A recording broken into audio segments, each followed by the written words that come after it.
Assalamualaikum warahmatullahi wabarakatuh. Perkenalkan, nama saya Yayu Sulastri dengan NIM 1514221722. Kelas 3G PGSD jurusan Pendidikan Guru Sekolah Dasar, Fakultas Ilmu Pendidikan di Universitas Negeri Gorontalo. Baiklah, tujuan saya membuat video ini untuk memenuhi tugas mata kuliah pengembangan bahan pembelajaran yang diampuh oleh Bapak Dr. Rustam I. Husain, MPD. Materinya tentang bahan pembelajaran sederhana dan cara pengembangannya. Kita saksikan. Pengertian bahan pembelajaran sederhana. Media sederhana adalah media yang bahannya murah dan mudah diperoleh serta pembuatannya, yang dapat dilakukan oleh guru. Bahan media pembelajaran sederhana dapat diperoleh di sekitar sekolah.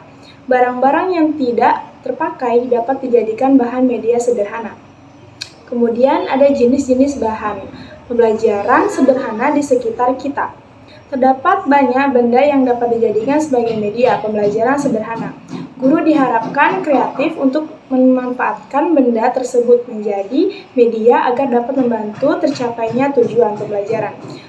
Ada beberapa macam media pembelajaran sederhana, antara lain gambar, peta, dan globe, grafis, papan tulis, papan flanel, display, relia, poster, bagan chart, herbarium. Gambar. Gambar sebagai media meliputi foto, lukisan atau gambar, dan sketsa. Gambar garis. Tujuan utama penampilan berbagai jenis gambar ini adalah untuk memvisualisasikan konsep yang ingin disampaikan kepada peserta didik. Kemudian peta dan globe. Peta dan globe digunakan untuk menyajikan data lokasi seperti keadaan permukaan bumi, daratan, sungai, gunung-gunung, dan tempat-tempat serta arah dan jarak. Kemudian ada grafik. Sebagai suatu media visual, grafik adalah penggambaran data berangka bertitik yang memperlihatkan hubungan timbal balik sehingga membuat informasi. Fungsi grafik adalah untuk menggambarkan data kuantitatif secara teliti dan menerangkan perkembangan. Kemudian ada papan tulis. Papan tulis digunakan untuk menyajikan tulisan atau sketsa gambar dengan menggunakan kapur atau spidol untuk whiteboard. Selanjutnya ada papan flanel. Papan flanel merupakan media visual yang efektif untuk menyajikan pesan tertentu kepada sasaran tertentu pula. Papan berlapis kain flanel ini dapat dilipat dan praktis. Manfaat bahan pembelajaran sederhana. Berbagai mata pelajaran memiliki kaitan yang erat dengan objek yang kompleks. Untuk membawa berbagai objek tersebut tentu sangat sulit, sementara penjelasan verbal sering membuat peserta didik kurang cepat memahami konsep yang dipelajari. Media pembelajaran sangat bermanfaat bagi pembelajaran. Rumampuk tahun 1998 menegaskan beberapa manfaat media dalam pembelajaran, antara lain ada membangkitkan rasa ingin tahu. Karakter rasa ingin tahu sangat penting dalam proses pembelajaran karena akan membuat peserta didik menjadi pemikir yang aktif, pengamat yang aktif, yang kemudian akan memotivasi peserta didik untuk mempelajari lebih mendalam sehingga akan membawa kepuasan dalam dirinya dan meniadakan rasa bosan untuk terus belajar. Selanjutnya yang B, membuat konsep abstrak menjadi konkret. Konsep-konsep yang dirasa masih bersifat abstrak dan sulit dijelaskan secara langsung kepada peserta didik bisa dikonkretkan atau disederhanakan melalui pemanfaatan media pembelajaran. Sebagai contoh, untuk menjelaskan erupsi gunung api, maka dapat dipergunakan media gambar gunung yang sedang meletus atau media film, simulasi berbatuan elektronik. Ada juga mengatasi batas-batas ruang kelas untuk objek-objek yang besar atau terlalu kecil atau membahayakan peserta didik dapat disederhanakan melalui media. Sebagai contoh, guru menjelaskan tentang hewan gajah, tentu tidak mendatangkan gajah ke dalam kelas. Guru ingin menjelaskan tentang kebakaran hutan, tentu guru tidak akan membawa api ke dalam kelas. Dan ada juga prinsip-prinsip bahan pembelajaran sederhana. Dalam proses pembuatan media pembelajaran sederhana itu harus diperhatikan unsur-unsur desain tertentu.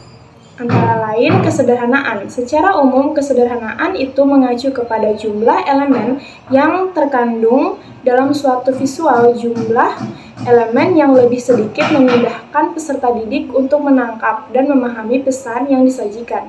Kalimat harus ringkas, tetapi padat dan mudah dimengerti.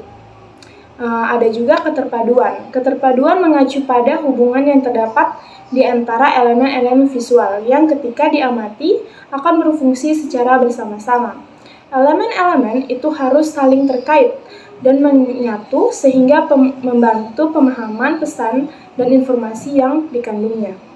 Ada juga penekanan. Konsep yang disajikan memerlukan penekanan terhadap salah satu unsur yang terpenting dengan menggunakan ukuran, hubungan-hubungan, perspektif, warna, atau ruang.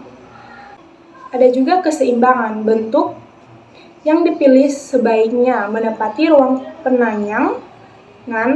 penayangan yang memberikan represi keseimbangan meskipun tidak seluruhnya simetris.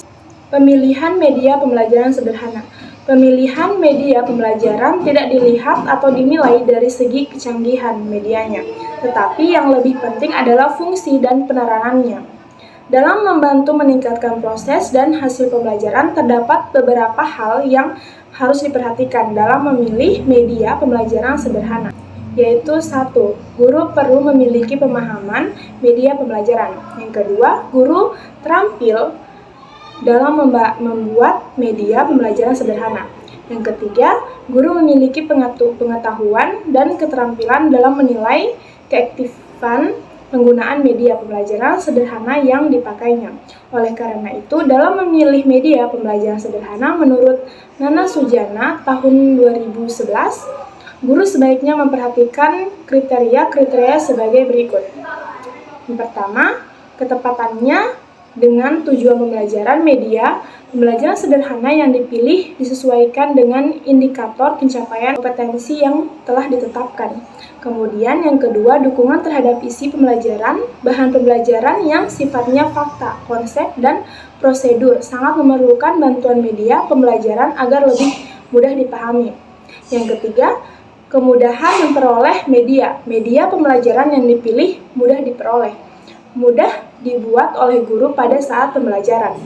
Sebagai contoh media grafis, diagram, sketsa, tanpa biaya yang mahal, sederhana, dan praktis dalam penggunaannya. Keempat, keterampilan guru dalam menggunakannya. Apapun jenis media yang dibutuhkan, syarat utama guru harus mampu menggunakannya dalam proses pembelajaran. Yang kelima, tersedia waktu untuk menggunakannya. Media pembelajaran yang digunakan disesuaikan dengan waktu yang tersedia dalam pembelajaran.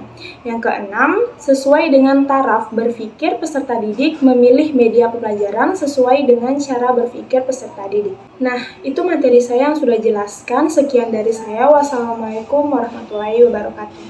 Nanti kita saksikan lagi di materi berikutnya. Bye-bye.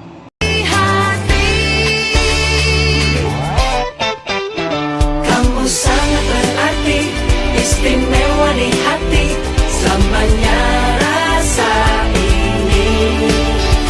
Jika Tuhan dicueki